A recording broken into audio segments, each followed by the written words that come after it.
Awesome. All right. Well, I think we're going to go ahead and get started, everybody.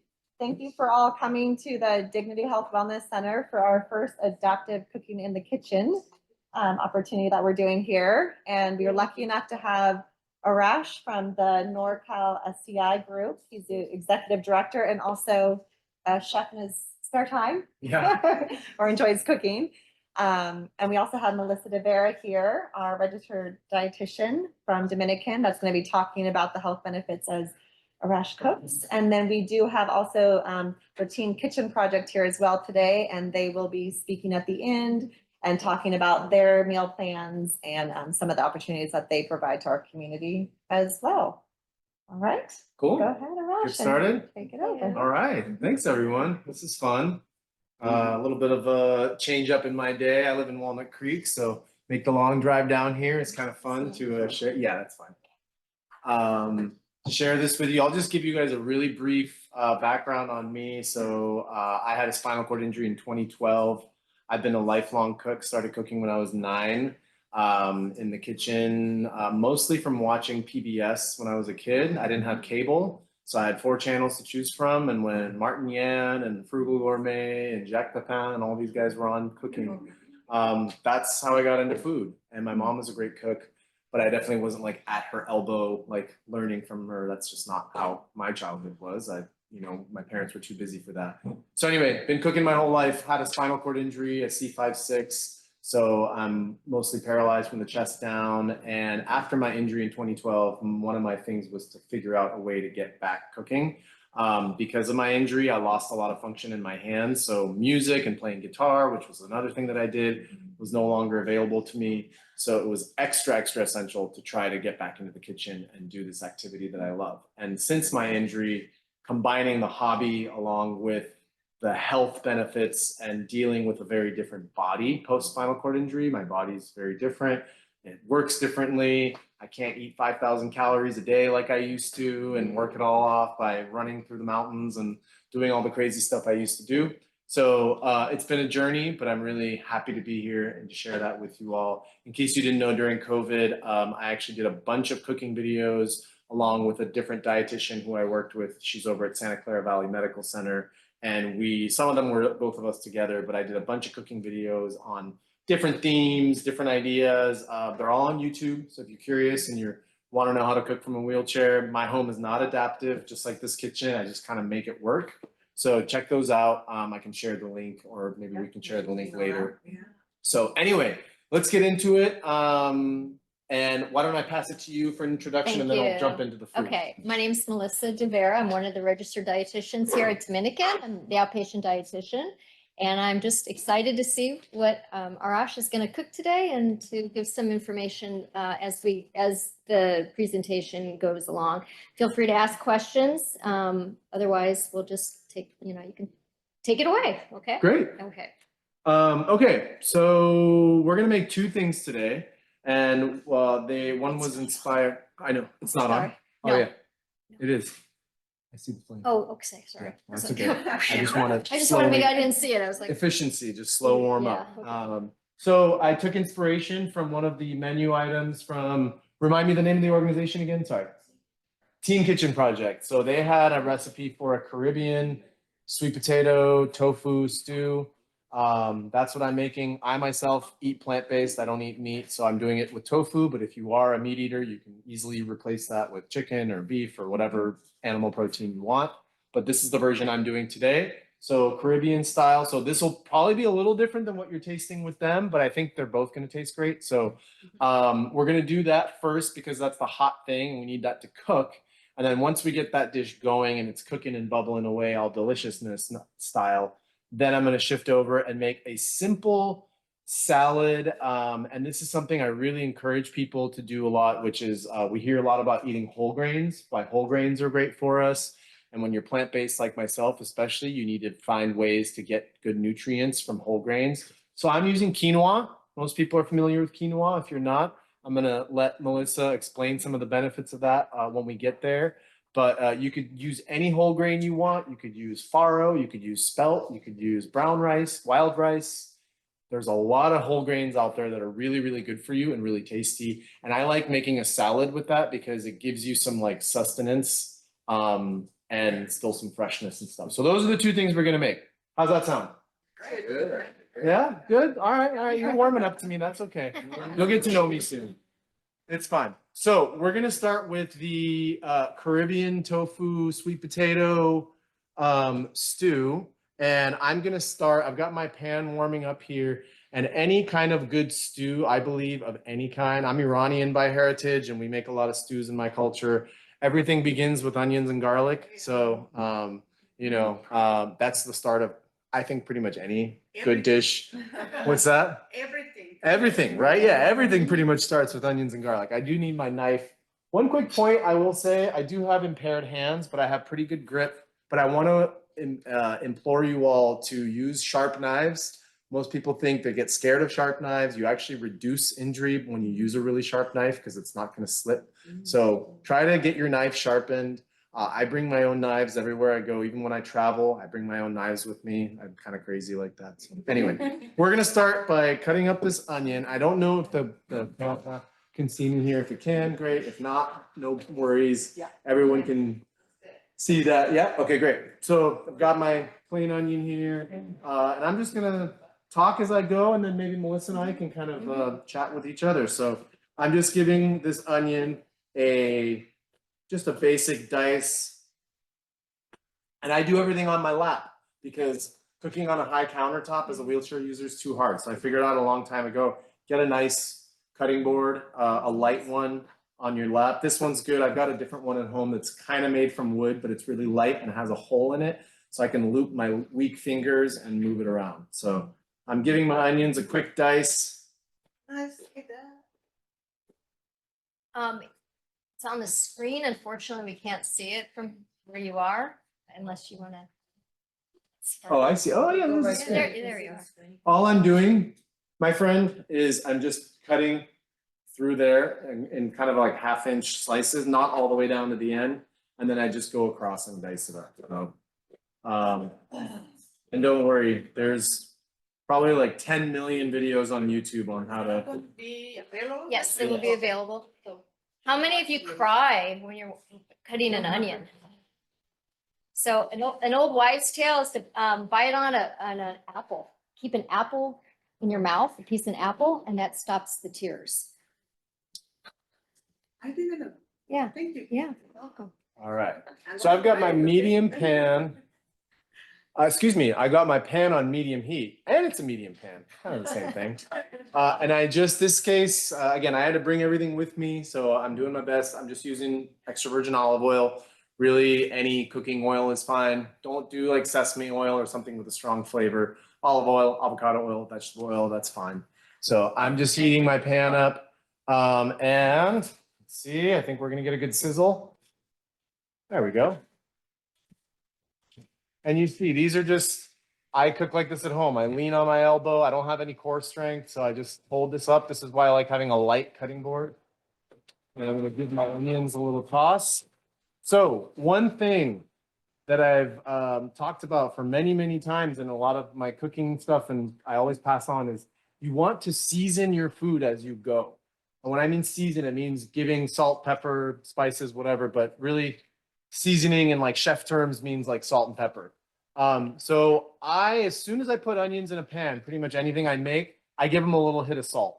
And it gets some of the liquid out. It gives some seasoning to the base right there. And then as we go, I add a little more as I go. And I never end up over salting or anything, but that's just a way to really enhance the flavor in your food. And instead of like not adding anything, and then at the end you taste it and it's like, oh, it needs a little more of this or that, and then you add a bunch in or something. So so there's multiple reasons for doing it this way, but I just give them a quick hit of salt and then a little bit of pepper too.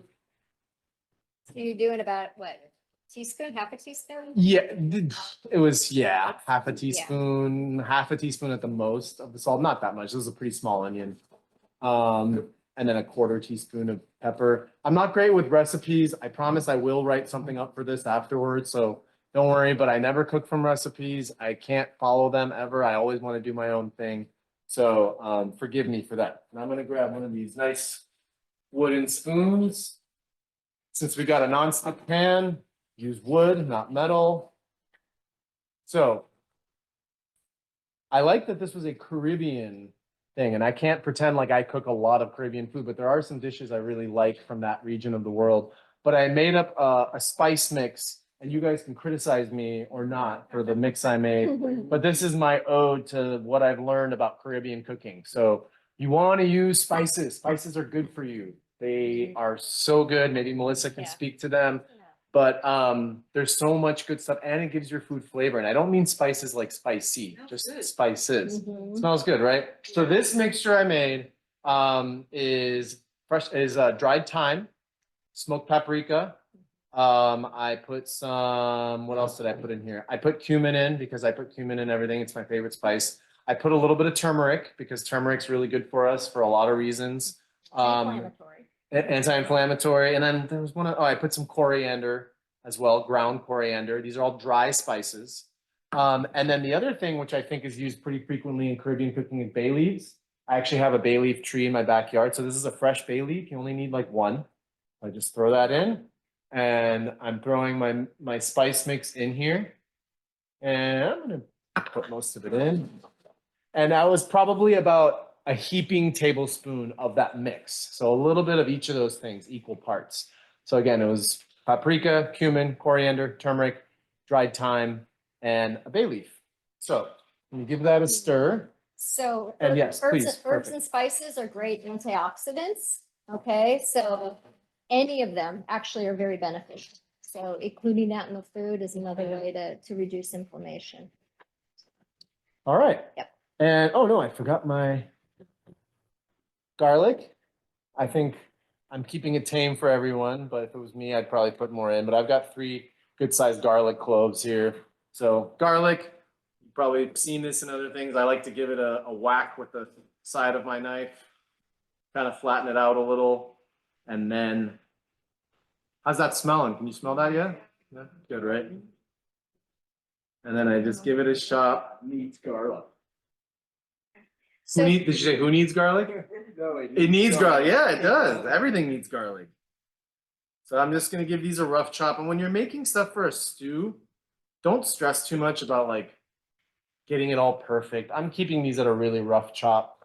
So garlic in. And why do I add the garlic after the onions? Anybody knows? Take a guess. Why didn't I add the garlic right when I put the garlic with the onions in? Anybody have a guess? Very good. Yes. Garlic burns a lot faster than onions. So generally, again, you're making a tomato sauce, you're making another stew, anything you're using onions and garlic. I like to put my onions in first, give them a few minutes, then add my garlic so it doesn't burn. and it's actually more medicinal for you when you have less cooking time on the garlic. And what I do when I'm cooking is I'll chop up my garlic and let it sit for about 10 minutes. And then the antioxidant, the anti-cancer, all the benefits of it actually are enhanced. And then I put it towards the end of the cooking like he was doing, so. So is it good to have to eat with raw garlic? You can, sure, Yeah. yeah. I mean, because I have seen recommendations like that. I mean, if you can handle Even it. more medicinal, right? Yeah, if you can handle it, I've tried it. In Yeah. Ayurvedic, Ayurveda is like the ancient Yeah. Indian medicinal food tradition. They prescribe raw garlic for certain ailments. So when you have, I can't remember what they are, but when you Yeah. have certain conditions or sicknesses, they tell you should be eating raw garlic. So It's pretty powerful. I am going to take some tomato paste, and that's going to give me a little bit of a. Anybody know what umami is? Have you heard that term?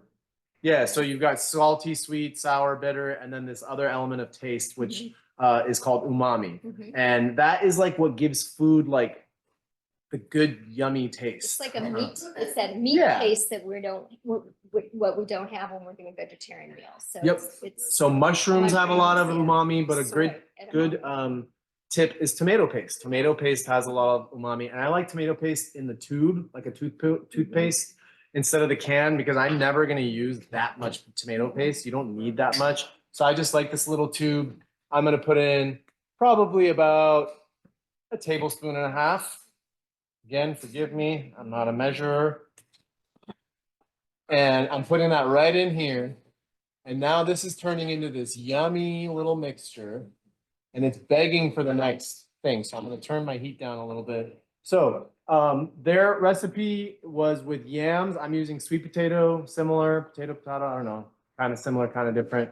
And when I bought these, I thought they were the same color. So I wasn't trying to get a white and an orange, but they're both sweet potatoes. And all I'm going to do is cut these up into kind of a medium-sized chunks because I'm trying to get this cooked quickly. So I'm not going to make them too big. So I want this to be ready in time. Sweet potatoes. Sweet potatoes, Got they're me. the orange ones, right? They're rich in beta carotene. So that's very helpful. And I'm curious, you took the skin off. Yes, sorry, I did a lot of this ahead of time. I peeled these ahead of time. So I just used the vegetable peeler and peeled them. Could you leave them on for more fiber? You could, yeah, you could, especially for a stew where they're going to cook. Uh-huh. I would recommend if you can, I know it's not possible, if you're going to keep peel on for something like that, try to get organic because then you're not getting the pesticide. And that's a legit thing these days. Our produce has more and more and more glyphosate and pesticides in it than ever before. So those things aren't good for you. So if you're going to keep the peel on, give it a rinse, a good rinse. And that should be with every vegetable, even organic. Just You never know. clean your vegetables as well as you can. So who smells that? You smell it? All right, good. All right. Oh man, it's looking nice. All right. So I'm gonna add my 2 small sweet potatoes in. All right. And now I'm gonna season again. All right. I'm adding another little pinch of salt. Oop, my pepper thing spilled. That's okay. And a little pepper. Because again, I want everything to be evenly flavorful. So now the sweet potatoes are getting coated with that nice mixture of onions and garlic. I'm going to turn the heat down a little more still. Pretty soon we're going to add liquid in it. It won't matter. And the next thing is going to be tofu. So again, if you're a meat eater, you want to use chicken, beef, whatever. This is when you would do it. I'm using super firm organic tofu, super high in protein. And the thing I've learned only recently is to freeze the tofu and then thaw it.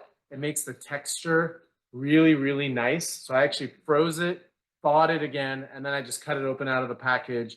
And when you buy the super firm tofu that's not in water, you don't even really need to like press the water out. It's already pretty dry. So I've got my like 1-inch cube tofu. This was about 2/3 of a package. So I added that in. And once again, I added something in, just a little bit, just a little seasoning, a little salt, little pepper. That's it. All right, now I'm gonna turn this up a little and we're getting close to getting this going. And I am gonna give this a minute just to brown up a little. And then pretty soon, I'm going to add the wet components and let this start to stew up a little bit. So any questions so far, real quick? Comments? I just wondering, I've just recently been hearing about avocado. Do you use that often or? So yeah, good question. I only keep a couple of oils in my kitchen. I use olive oil for a lot of things. And then I use avocado oil for like something that if I'm doing like stir frying or, you know, olive oil has a flavor. So I'm not going to make like an Asian stir fry with olive oil. And I want an oil that has a higher smoke point. And what that means is that you can heat it up to a higher point and not have it burn. Olive oil has a lower smoke point. So I only use olive oil, avocado oil, and then I keep sesame oil just to like finish off like a stir fry or something. That's it. I don't keep like a million oils in my kitchen. And then you'll see from like salad dressing, olive oil. So avocado oil is great. I use that in place of like peanut oil, canola oil, just because it's a little healthier. What about from the flavor?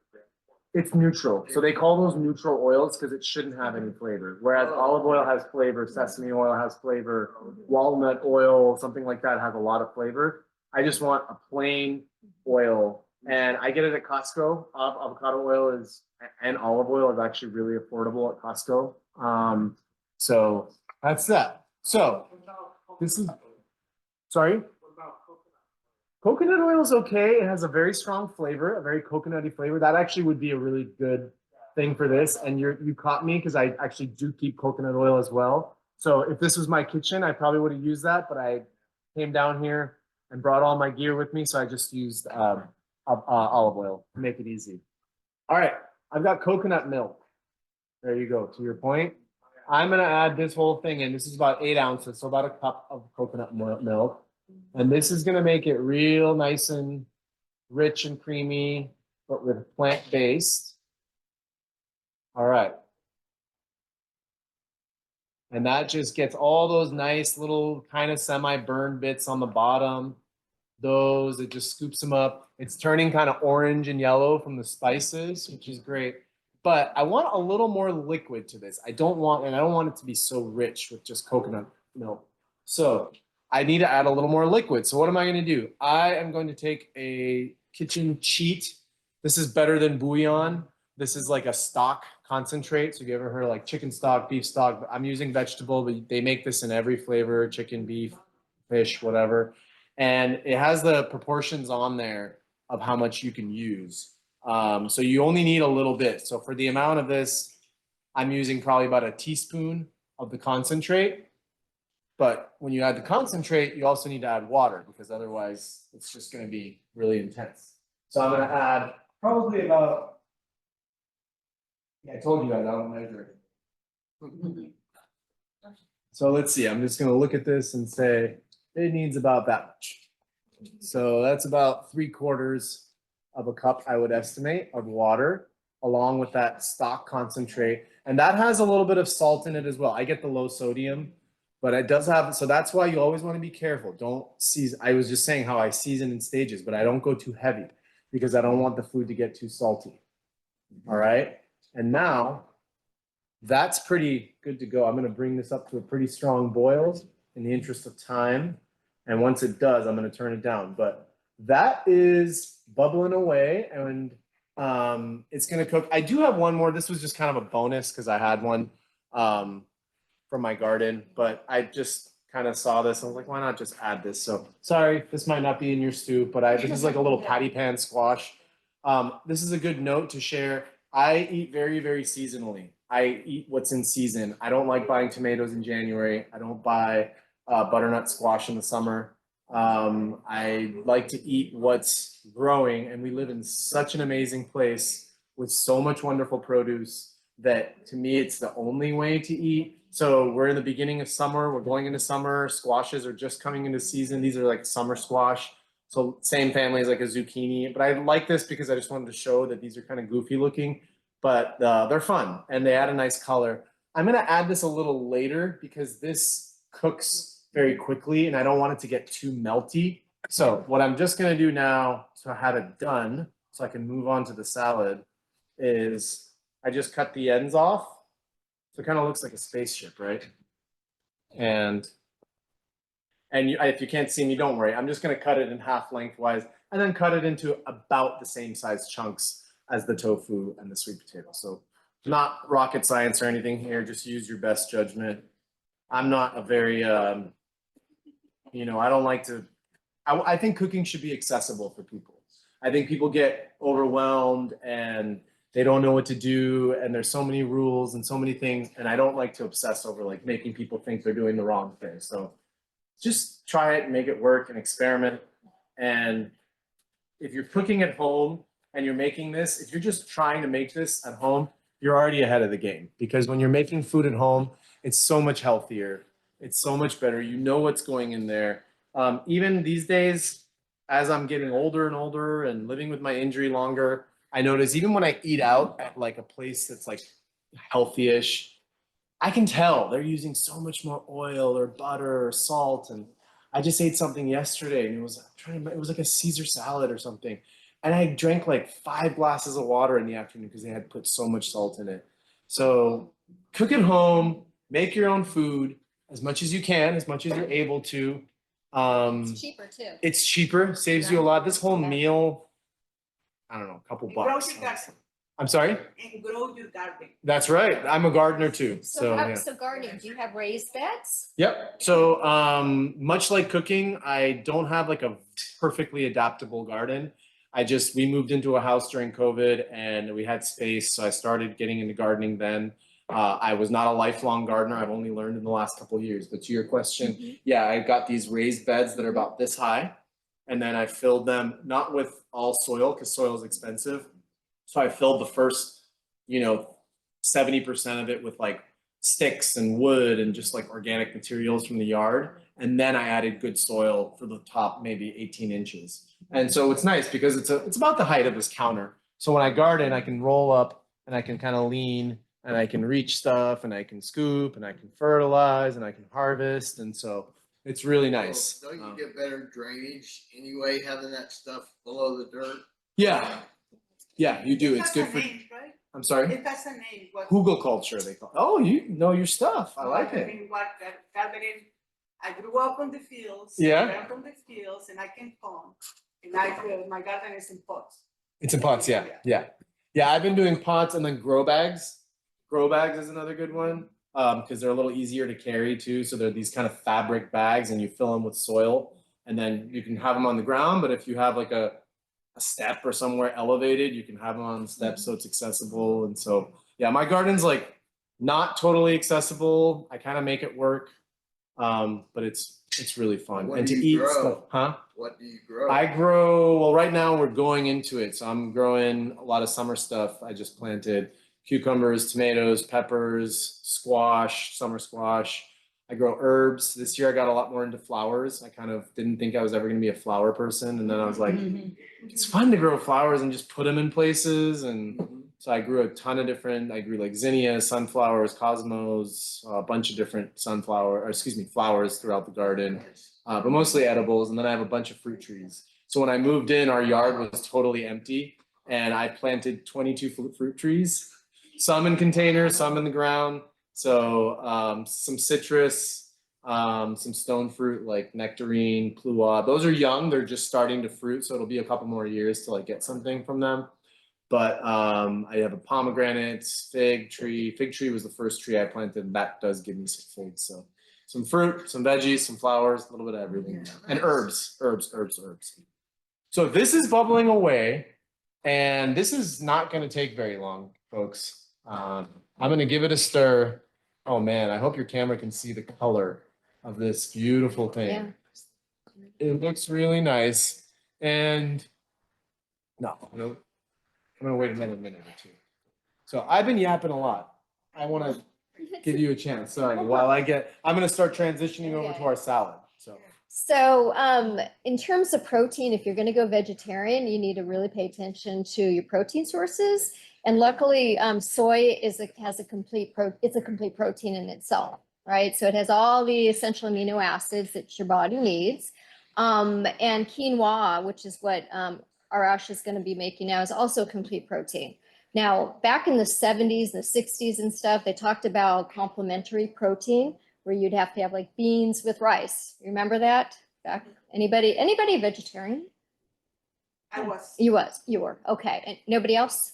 Okay. So anyways, we don't need to worry about putting like beans and rice together. We know that the liver can sort things out in a 24-hour period. So if you're having, beans for dinner and you happen to have, let's say, oatmeal for breakfast, those two will combine somewhere within the 24 hours. And so that's really nice. So does anybody know of other protein sources for vegetarians? Lentils? Garbanzo. So all the beans, right? Yes, all the beans. Okay. What else? Nuts? Seeds? Split peas, Mhm. whole grains. Chia seeds, Chia yeah. seeds are complete, and hemp seeds. Those are complete proteins. Oats have a little bit, right? Yeah, so all of your grains will have a little bit, but they're not, they need to be, complemented during the 24-hour period with something like beans or lentils or edamame. Anybody try edamame? And go out to, okay, so a couple of you. So edamame, of course, is processed to be made into tofu. edamame also can be roasted, and you can buy like soy nuts. Soy nuts have double the protein and half the calories as peanuts or nuts in general. So that's a nice little snack. If you're like, some people like to sit and eat nuts, I say, you know, try the soy nuts for more protein and less calories. So, yeah, so this is great. And tofu comes in many different types. We have that extra firm, which is here. We also have like softer ones like silken tofu, which could be used for, you know, maybe thrown into a smoothie or to make puddings or, you know, creamier things like, you know, I don't know, like a pie or something.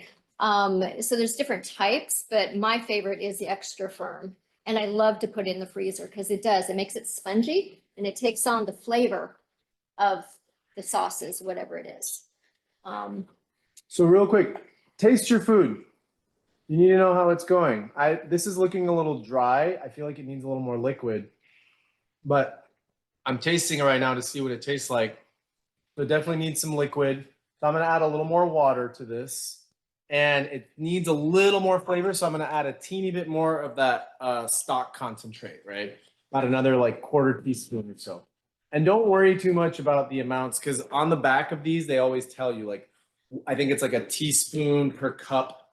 So you can also like stir this in ahead of time in like a mixing cup. You know, just take a teaspoon of that, mix it with water, and then you have your stock. I just kind of know the amounts really well. And I used a different spoon, don't worry, I'm not using the spoon I used with. So 2 separate spoons. So I did add a little bit more. And I also know that these summer squash, those yellow guys, are gonna release a little bit of liquid. They have a lot of water in them. So it's actually gonna give me a little more liquid as well. So I'm not too worried, but it did look a little dry. So I'm gonna let that go, and we get to transition over to the salad. And I think we're doing good with time. So I'm gonna move some of these things over to, that's okay, this side. Now let's come to salad land. All right. So I was talking about, so this isn't like a traditional green salad, lettuce salad. I love a good lettuce salad every day too. But the reason why I wanted to make a salad like this and share it with you is because I think it's such an easy thing to make. It stores really well. It's a really easy lunch. It's really filling when you use a whole grain like quinoa. I don't know about you. I can't just eat like a lettuce and cucumber salad and be full for like the rest of the day. I need a little more sustenance. So that's why using a whole grain like quinoa as the base is going to give me some of the protein, some of the, yeah, great, thank you. Some of the really substance of the salad. And again, I'm keeping this really simple for the sake of this. You could take it in any direction you want. So I pre-cooked my quinoa, and I have more than I need here, but I just wanted to make extra, so I had it. So what I'm gonna do is I've got my bowl. Yeah, I can maybe, this isn't hot. All right, so I'm gonna spoon probably about, let's see, a little more than that, probably 2 to 3 cups of the cooked quinoa. And if you've never made quinoa, you can use, like I said, brown rice, wild rice. Farro is a really nice whole grain. That's an Italian grain. Wheat berries, those are from the Middle East. You could do this with like green lentils. You could do this with black lentils. Any of these things that are so good for you. And when you're plant-based like me, they're so healthy and satisfying. So yeah, I would say I've got probably about 3 cups of quinoa in here. So I'm Saying the quinoa because nothing. No, because the quinoa I know is only white. Oh, this was like the tricolor. Okay. Yeah, they sell the white, and then they also sell like they call it like the tricolor. So the same thing. And quinoa is really easy to cook. You can follow the instructions. It's just like 2 parts water, 1 part quinoa. You cook it for like 15 minutes and it's ready to go. So I'm still keeping an eye on Be this. sure to rinse your quinoa Yes. thoroughly. Okay, because it has an outside layer that's kind of bitter. It's a saponin, which is an anti-nutrient. So you need to rinse it for it to be actually better for your body. So be sure to do that. Is couscous equivalent? Again, it's not as healthy as like a whole grain, Is it it's French semolina, pasta? right? French pasta. It's made from semolina, so. If you are gonna do it, I know Trader Joe's has a whole wheat couscous. Yeah. And, right. And the other thing, real quick on quinoa is, cooking it for 15 minutes, and I usually flake it up and put the lid on for another 10, and then it's soft, otherwise it kind of stays a little hard if you. Yeah, and I made this last night, so I kind of worked like that Right. anyway. I cooked, I turned off the heat, I just let it That's sit. it, yeah. And I mean, if you know, I try to keep it healthy, not add a bunch of stuff. You could add a little olive oil or something and fluff it up and make it a little. You can always add more fat to something and make it better, but you don't have to. I use quinoa instead of rice, and I just put like a spoon of butter. Yeah. Butter, and that's it. And no Exactly. one complains in my house, so- Totally, yeah, if you're making something that you'd normally eat with rice, if you're making like a stir fry or something that you'd eat with rice, try it with quinoa, you know, as a substitute. It's got so many more nutrients in it. Whoa. And bulgur, yep, so you know your stuff, we gotta hang out, yeah. So, yeah, absolutely. All right, so I've got my quinoa in the bowl and I wanted to, this is again, pretty simple. We're going into summer. I wanted to go with like summer flavors. So I've just got an English cucumber. This is pretty big. I'm probably only gonna use about a third or half at the most. So I'm just gonna cut it there. Tried that cucumber. I'm sorry, I finally tried it. the English Like it? cucumber. It is. Yeah, and I usually peel my cucumbers. I did buy this organic and I gave it a really good rinse. But for a salad, the English cucumbers, you can keep the skin on. I don't recommend keeping the skin on when you got by like those like waxy cucumbers. Yeah, the wax, the pesticide, but even just the flavor, the skin is really thick. Yeah. If you buy like Persian cucumbers, I never peel those because the skin's really thin and yummy. And that's what I grow in my garden because I like to just pick them and eat them. And I've got 2 little kids and a lot of stuff doesn't even make it out of the garden because they eat everything. So all I'm doing, camera, if you can see me, that's great, but nothing crazy. I just cut it in half lengthwise. There we go. You can kind of see me. And I'm just cutting it into little strips. So each half, I'm doing 3 cuts and then just a dice. So cucumbers are great because they have water, right? And so it's important to stay hydrated. So eating fruits and vegetables are a great way of getting that fiber and fluid in.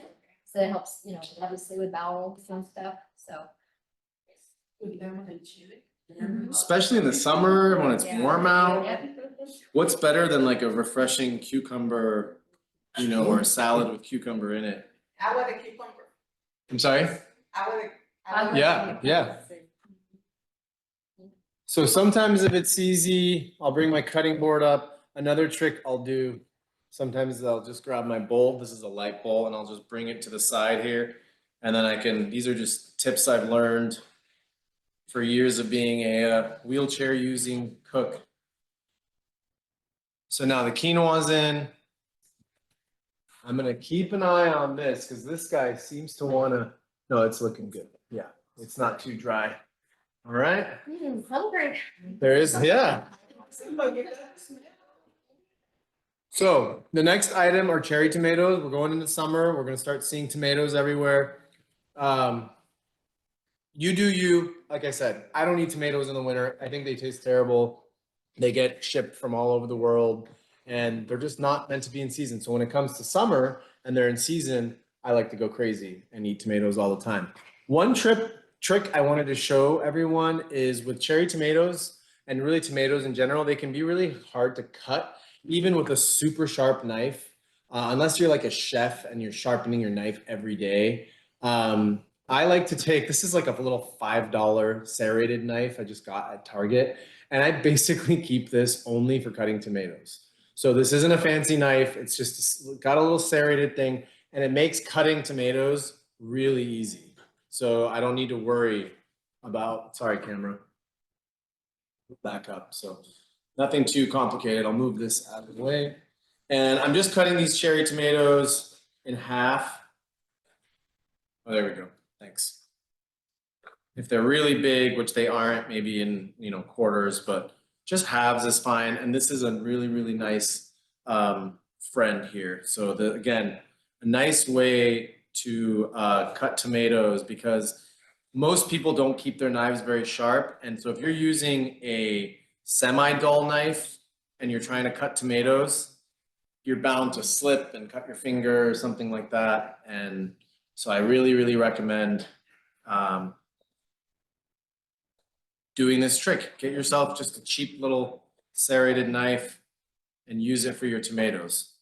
So I'm gonna cut a couple more of these, Melissa, if you have anything else to. Yes, the tomatoes are rich in vitamin C, right?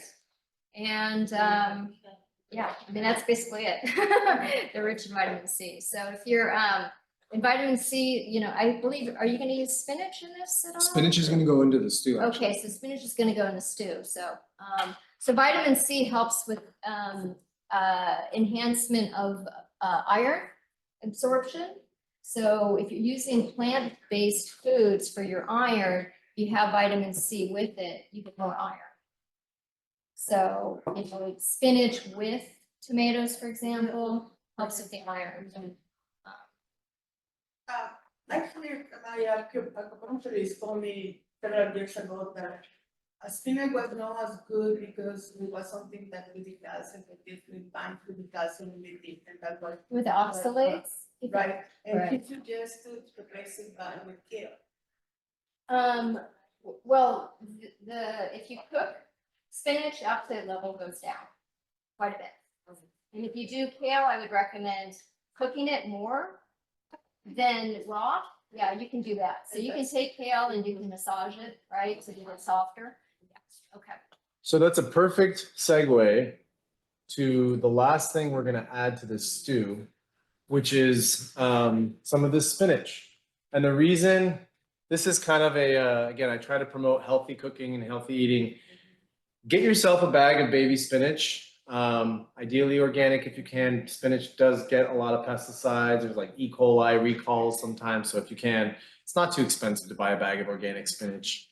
And I still give it a rinse. But if someone's like, I don't like greens, or I don't know how to get my, healthy greens and stuff, baby spinach is like my trick, because if you put it into something, you're not gonna be able to taste it. I'm sorry. Like you'll see it and it'll go in your mouth, but you're not gonna be able to like taste it. So looks like I'm putting an obscene amount of spinach in here, but this will just melt in and it turns into like nothing. So this is my trick. So if you're trying to like be like, how do I cook a little healthier? How do I eat a little healthier? What do I do? Add baby spinach. If you're making a smoothie, add some spinach to it. If you're making something else cooked, like I said, a stir fry or some chili. I like to make chili. I make a lot of soup, more in the wintertime.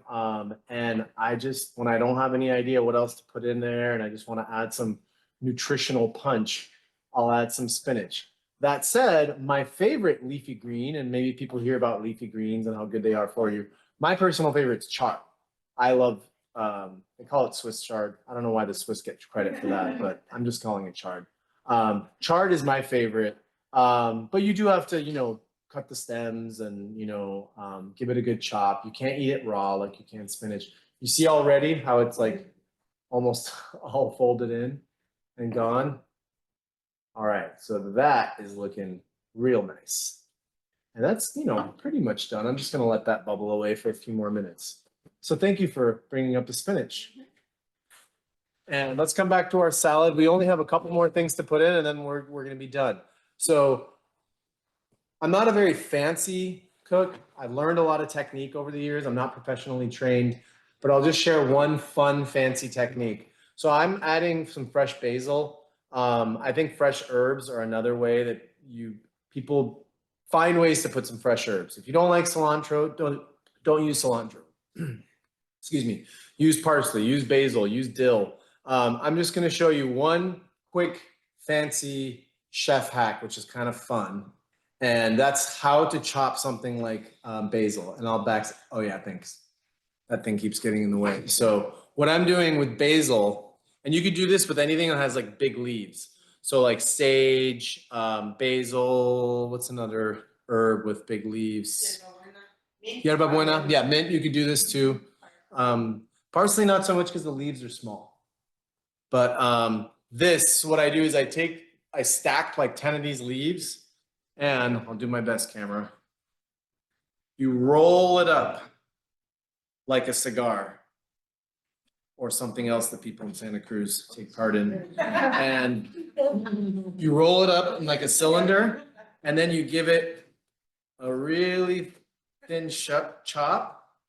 And this in French technique is called a chiffonade.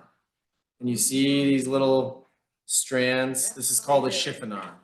So again, like I said, I know that's my only like real like fancy trick. You don't need to do that. I had to show off a little tiny bit. Yes, you did. So now I don't know where I put the rest of my oh, thanks. Sorry.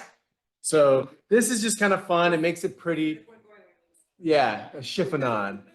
I'm gonna take the rest and I'm gonna be not fancy and I'm just gonna bunch it up and literally just chop it really roughly because that's usually kind of how I cook.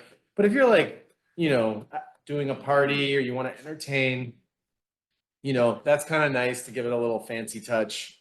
Or if you're making like caprese salad or something and you want a nice garnish, just get some basil from the store. It's always available. And stack up a few leaves, roll it up like a, you know, smoking item of choice, and throw it into your thing as a garnish or whatever. So I've got my cucumber, my tomatoes, my basil. Now there's just a couple things. I'm just using some crumbled feta just to give it a little extra flavor and yumminess. If you're vegan, you can skip it. You can use a vegan feta, whatever. You could use olives. Sometimes when I'm making, because I do, again, I don't need a lot of cheese. So sometimes I'll just substitute like olives or something that has a lot of flavor. So I'm just gonna add, I don't know, about half a cup of feta. Maybe just a little more, 3/4 of a cup, call it. Oh man, I'm screwing myself over for later when I have to write this recipe because I am, like I said, I'm not a big recipe person. So I'm gonna do my best to remember. You can never make the same one twice.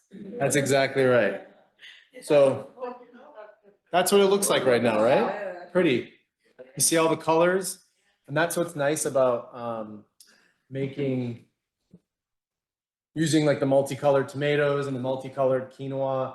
It's proven that people like food and are drawn to it more when it looks pretty. It's just proven. People like that. I'm sorry? Yeah, that's it. Yeah, so again, this is just an idea. You could add something else to it. You could add beans to it to make it more hearty. You could add, if you're a meat eater, you want to add some roasted chicken to it. You could do that. You could add more herbs, more vegetables. Up to you. Sky's the limit. So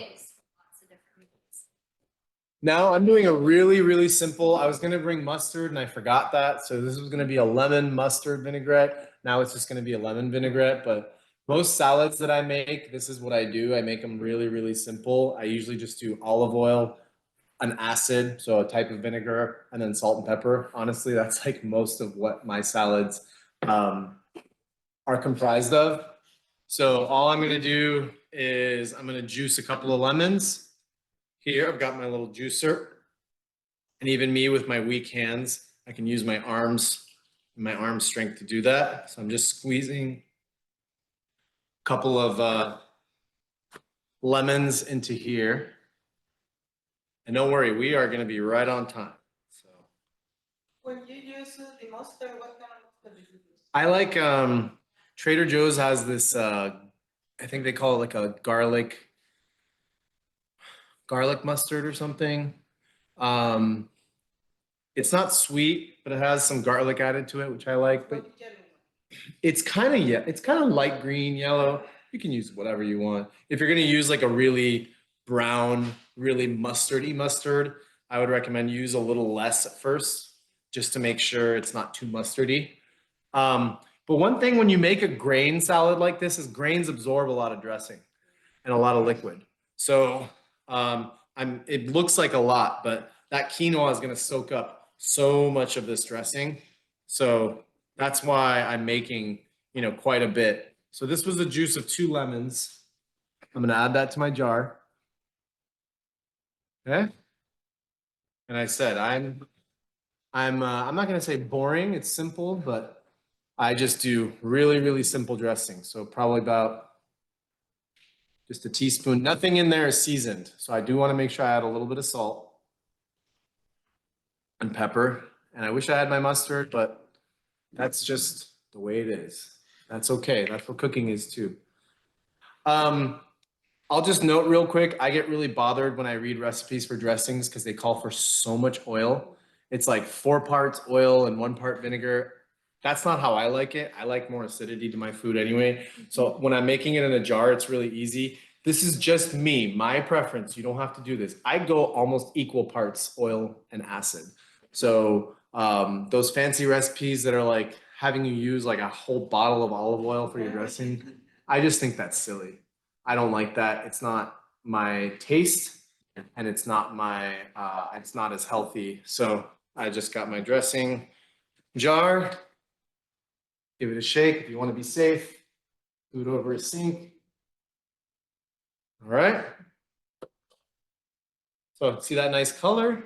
You could add herbs to this. You could add a spice or something if you like. Again, I'm keeping this really simple for the sake of this, but all right, ready? We're just gonna dump it right in. Move these things out of the way. I wish you guys were allowed to eat this food. It's such a shame. But that's okay. That's why the wonderful team here is here. So you can at least smell it maybe. Or if you steal it and take it home, then I won't know anything about it. All right, so quinoa salad. And honestly, this could use maybe a little more dressing. We'll see. I'm not going to taste it now, but that's our quinoa salad. Let me hold it up. You can see that. So it's pretty simple. Only a few ingredients. Nice lemon dressing, a little feta for that extra flavor. That's done. Our stew. Ooh, baby. Looks pretty yummy. This with some rice or with some bread or with a whole grain or quinoa of choice. This is all ready to go. And you see the yellow zucchini, those squashes, you see they're not too mushy. If I threw them in the beginning, they would have just turned into like total mush. And you see all that spinach? You see how much spinach I put in? You can barely see it now. And I'm going to, I like to finish something like that with a little acid. So if I were to eat that, I'd probably give it another little squeeze of lemon on top. Some fresh herbs, which I didn't bring, but to me, like something like a little fresh cilantro. Or if you don't like cilantro, I know like 1 in 8 people have that gene that it tastes like soap or something. So if you don't like cilantro, do parsley, do chives, you know, any fresh herb to finish it on top. You're good to go. So this is my take on their sweet potato or yam tofu Caribbean stew. I hope you at least can come take a look. I know we're not allowed to eat it, but at least take a look, take a smell. And anyway, that's What number you had that? it was I brought it up to a boil, so on a higher heat at the beginning when I first put the lid on and added the coconut milk and the stock. I brought it to a higher heat, and once it was like kind of bubbling, I turned it down to like kind of 2 out of 10, 3 out of 10 to kind of give it like a nice simmer. Yeah. So this is done. That's done. I'm done. Melissa might not be done, but thank you so much. Thank you so much for coming. Thank you all. And the next, we're gonna have Lizzie from the Teen Kitchen Project come and Ali to talk about their programs and their meals that they have that somewhat similar people can take off. Where do you buy your tofu? Trader Joe's. Oh. Trader Joe's, that one I used, I had to prep it ahead of time for sake, but I wanted to bring the package because I really try to tell people Trader Joe's, some things are like so inexpensive, and I get that there because it's organic, it's super firm, and I think it's only like $2.99 a package for like a whole pound of tofu. So I buy like tons of it there and I have it in the fridge at all times. Wonderful. And you said you can freeze tofu? Freeze and then thaw, and then the texture is like so much better. I'm only learning this. I've heard of it for a long time, but I've only been doing it recently. And I can't believe it's taking me so long. I'm kind of embarrassed. For myself. If you freeze, You too? Yeah. if you freeze firm tofu, when you defrost it, you can crumble it and use it as a Like a ground meat. ground beef. Yeah, yeah, you can crumble it. Oh, nice. In fact, my ex-husband, he was no vegetarian and he never tried out.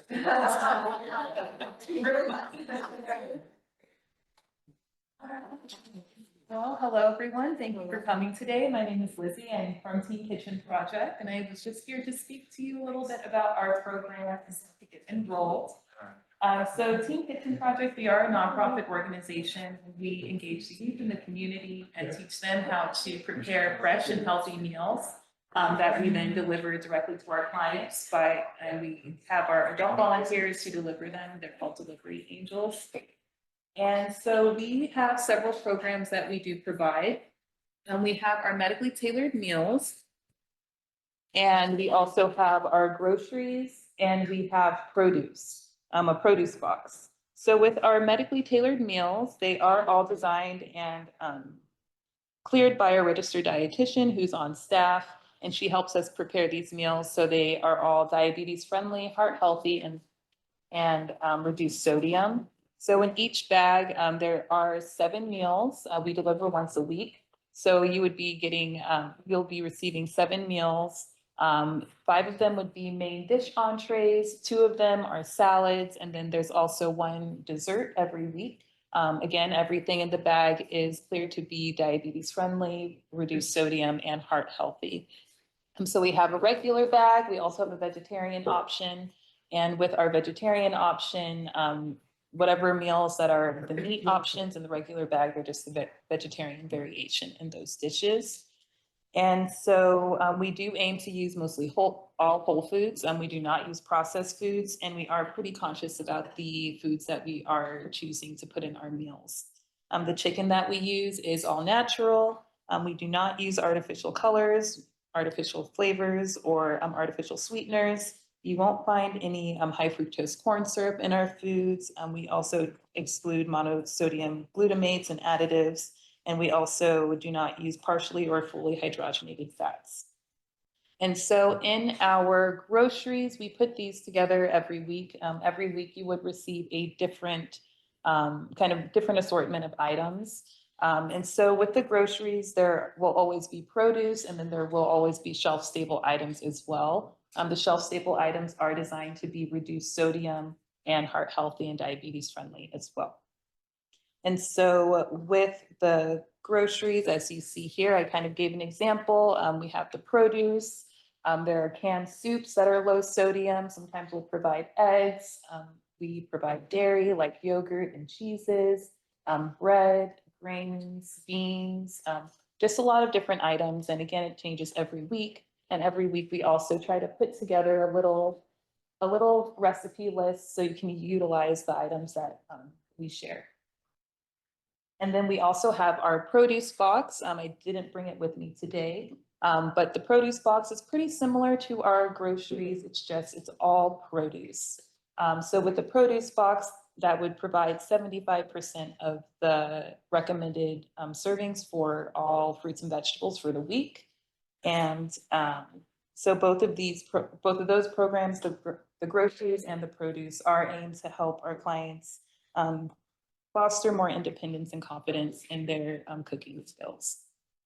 And so we do have a referral process. We have a referral form that's available on our website. I'll also make sure to leave a few here with you all. And so what we're able to do, we are able to cover through our normal Teen Kitchen Project program. We cover people who have Alzheimer's or dementia, cancer, chronic obstructive pulmonary disease, congestive heart failure, diabetes, if your A1C is 6.5 or higher. We also cover end-stage renal disease. Through Teen Kitchen, we also cover neurological disorders, specifically people who have had a stroke, people with Parkinson's, multiple sclerosis, and ALS. And then we also have a 6-week program. All of the other ones are covered for 12 weeks, but we do have a 6-week program for recent major surgery within the past 30 days or so. And so most of the diagnoses, they are able to be recertified for an additional round. So we typically serve people for about 12 weeks, and then we do check in with them about 2 weeks or so before the end of their service. And then that's when we will decide if you would be eligible for an extension. And with that, you would be extended for another 12 weeks. And so it's up to 24 weeks with our normal Teen Kitchen Project program. So if a client has Central California Alliance for Health, there is a separate program that we're able to get them enrolled in, and that would be called Community Supports. And with that, we would be able to serve you 3 rounds of 12 weeks of either meals or groceries, produce. And we would be able to pick between one of the items for those 12 weeks. It would be one at a time, though, not concurrently. And then we would help with the referral process for that. So if you just use our regular Teen Kitchen Project program referral form, if you get that sent in, as long as you put your Central California Alliance for Health ID on there, we'll be able to go ahead and do that process to get you enrolled in community supports. And that's also really nice with community supports. That would mean you're eligible for their enhanced care management program. So that kind of gives you access to their social workers and the other resources that they have. And so yeah, I just brought some examples here. And it shows that you will all buy at least 1 or 2, but these are the salads. They have grains in them to make them a whole meal. Before they just used to be salads, but now they're actually filling it up to be considered a whole meal. Sometimes we have a breakfast item. This week it looks like we're sending out eggs Florentine. And then looking for that stew that we made, that's gonna match what you have. So we have our vegetable stir fry. You'll all be able to come by and take a look here. This one is our Southwest red bean casserole. This is the Caribbean yam chicken stew. And then the last one here that we have is our Greek roasted chicken with tzatziki and yellow rice and broccoli. And so the meals do change every week as well. So every week we do include a menu, a complete menu that has all of the nutrition facts as well as all of the ingredients. So if you're ever concerned about any items or any meals, you can always double check this. It has everything that you need. It also has our contact information if you have any specific questions. Other than that, I'd be happy to answer any questions that anybody might have, if there are any. I didn't hear the beginning of what you were expressing here. Does it cost for money? No. Okay. No. So our program is, we have a sliding scale. So if our clients are over a certain percentage of the federal poverty level there, then if they're over that, let's see. Yeah, if they're over that, then we don't charge anything. If they are, above that other side though, we would request a donation. But again, none of the meals are, you don't have to pay for them. It is just kind of based on whatever you're able to provide. If you said for the produce, is it any requirement? Yes, so for the produce and for the groceries specifically, you do have to have Central California Alliance for Health to qualify for those. That's the only other requirement there. You would have to have, through our Teen Kitchen Project program, you just have to have a qualifying diagnosis, which I did list, but it's all on the referral form as well. And this produce that you have right there is like an example of more what would be about. Yep, so this is exactly what we're sending out this week for our grocery box. And then with the produce, again, it's just, it's all produce. So the produce will have only produce, the grocery box will have these like shelf stable items.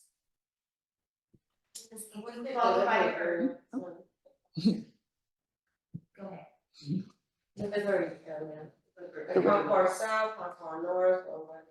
Anywhere in Santa Cruz.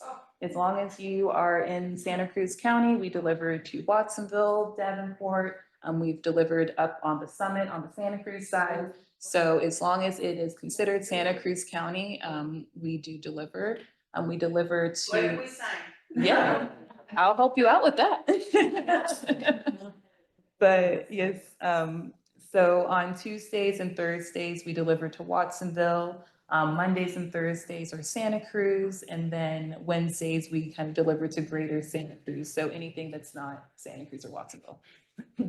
But we deliver Monday through Thursday. The delivery times are always between 1 and 3 p.m. And then once the time period runs out, is there a possibility of paying for the products or is it? Not at this time, but every year they are able to recertify. So if they run out of time within 1 year, they use that full 24 weeks. The next year, they can always reapply for another 24.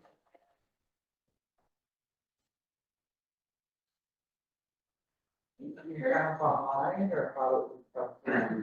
So you would need a referral form. I think the best way would just be to use our normal Teen Kitchen Project referral form. You can download that, or I have a few here, but I can definitely get some more out for you as well. But it does need to be signed by a healthcare professional, one of your licensed healthcare professionals. So a doctor, nurse, social worker, registered dietitian, and all of the people who are qualified to sign that referral are listed on the referral form. Who prepares the food? The teenagers. Yeah. Are That's they awesome. from different schools or do they come to one place to do that? Yes, so we have our own kitchen, or we're renting a space right now. We're working on building out and developing our own kitchen, so that's a big project for us. But we do recruit the teens in the community. They come from all of the different high schools, and they are working under the supervision of our professional chefs. And so they're really the ones who are preparing the meals, and that kind of helps teach them how to, eat healthy. And it also teaches them the impact of their food choices on their health and their future. Any other last questions? Thank you, Lizzie. Thank you so much. Thank for you. your wonderful Yeah, demonstration. thanks for having me. We appreciate everybody coming out. Thank you. All right, and then we will give the food that the kitchen brought, for everybody, because you get a sample to take home today, too, okay? Yeah, we'll give it a try. Yeah. Not taste everything.